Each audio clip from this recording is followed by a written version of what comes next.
This is a magic rubber band, but I'm getting ahead of myself.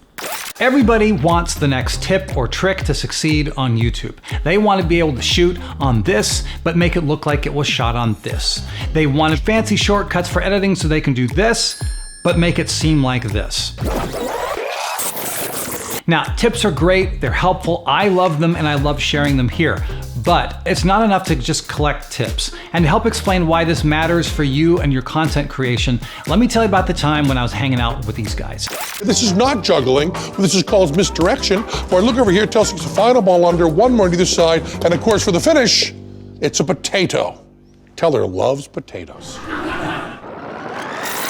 Howdy, Jeff Bartsch here with Story Greenlight, where we're all about helping creators like you tell better stories to help you connect with your audience and make your mark in the world. And to help you do that, I got a story about a time I got to hang out with some incredible, like world-class magicians. There was a time when I was brought on to edit a pilot for a show on the SyFy channel called Wizard Wars. And the idea of the show was it's kind of like American Idol for magicians, where competitors would take specific elements, build routines around them, and then compete in front of a panel of judges, including magic superstars Penn and Teller. Now, if you're not familiar with Penn and Teller, it's 1986. Get a haircut. Please welcome Penn and Teller. They have the longest running headline act in Las Vegas of all time. That's just amazing. And we just signed for another 4 years, so until 2022. At the Rio. We intend to die in office. That's our plan. Oh, and they are actually considered by many to be the greatest magic duo in history. These guys are ridiculous. Now, I was the only editor on the pilot, so the executive producers asked me to come out to set and kind of start wrapping my head around it while they were shooting, which was really cool because most of the time I'm just sitting in my room with my Avid system, fiddling with picture and sound and music and making TV. It's rare that I get to go on set, but I did get to go out on this one, and it was super cool. While everyone was running around doing their thing and just turning this old lobby of an old building into this swanky magic club, I just got to sit and hang out and watch. So I got this idea that I should go talk to the magicians and see if they had any ideas on how I might approach the editing on this thing, since it was the first magic show that I'd cut. And all of these folks had either been on TV or had their own YouTube presence. So I was curious to know what they would say, especially Penn and Teller, because they're Penn and Teller. So I found Penn hanging out backstage and talked with him a little bit, introduced myself and asked if he had any thoughts on how I might approach the edit on the show. And he's like, I gotta tell you, you're talking to the wrong guy because I never watch myself in anything I appear in, ever. Well, okay. He's like, you should go talk to Teller, which cracked me up because Penn is the one who talks and Teller is the one who doesn't talk. He just, all his comedy and all his magic is physical, and all those expressions on his face, the guys that crack up. Actually, they're both really, really funny. So I went to go talk with Teller, and turns out he's a super chatty, talkative guy in real life, and he had some really great insights. And when we were done talking, I asked if I could just snap a selfie with him, and he says, "Allow me. I am the king of the selfie."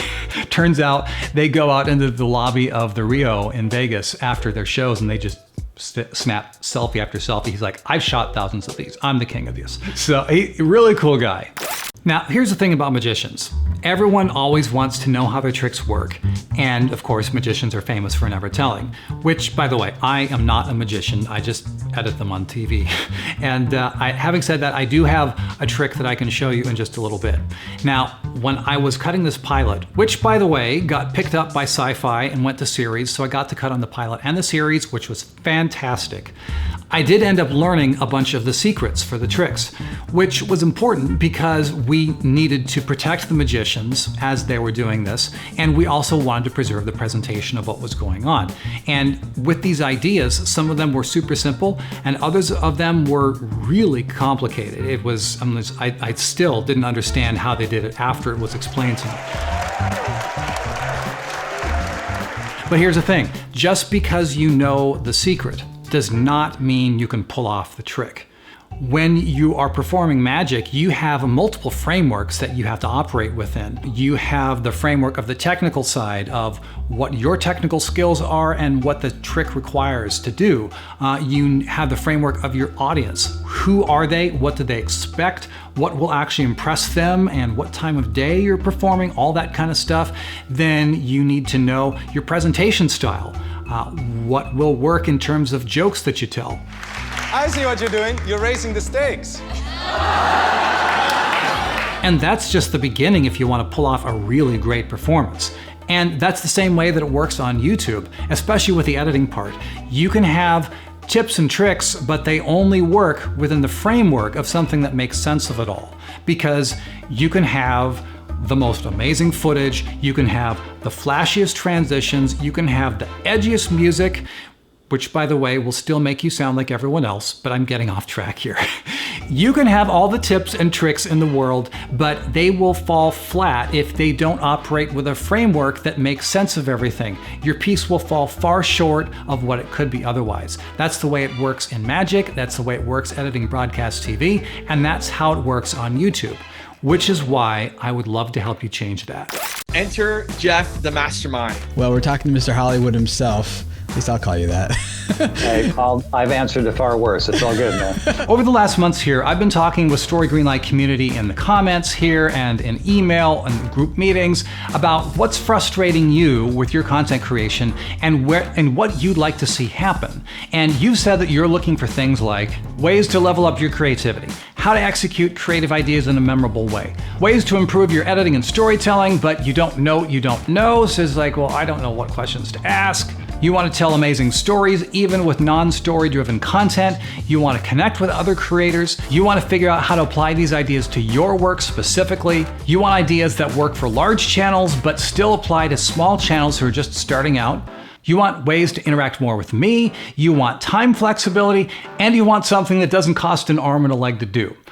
I've put together an experience that answers all of these questions. It's a multi-week virtual workshop called The Creative Edit, and it's all about helping YouTubers unlock and level up your creative video editing and your storytelling skills based on my 20 years of editing television in Hollywood and also now as a YouTuber. How do you put a good story together that people will actually want to watch?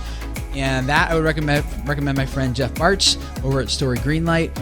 And we've learned as we've gone, of course, especially from you. Cool. I feel like you could be teaching this way better than I could. Now, depending on when you see this, spaces may have filled up or registration might have closed, which if that happens, make sure you get on the wait list so you know when it's opening up again.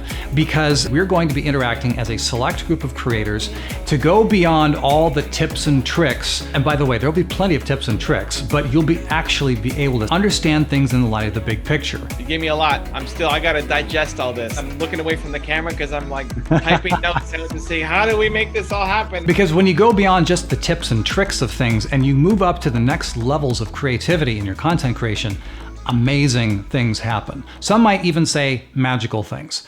Kind of like this rubber band, which I'll admit, this rubber band is not magical. However, it is very talented. It can do things like fly across the room. It can do things like jump from one set of fingers to the other set of fingers all by itself.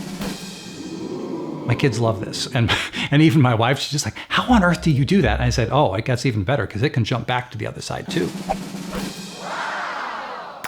If you would like to unlock the next levels of creativity in your creating and storytelling skills, then hit that link in the description and make sure you do it now because registration is limited and registration will be closing soon.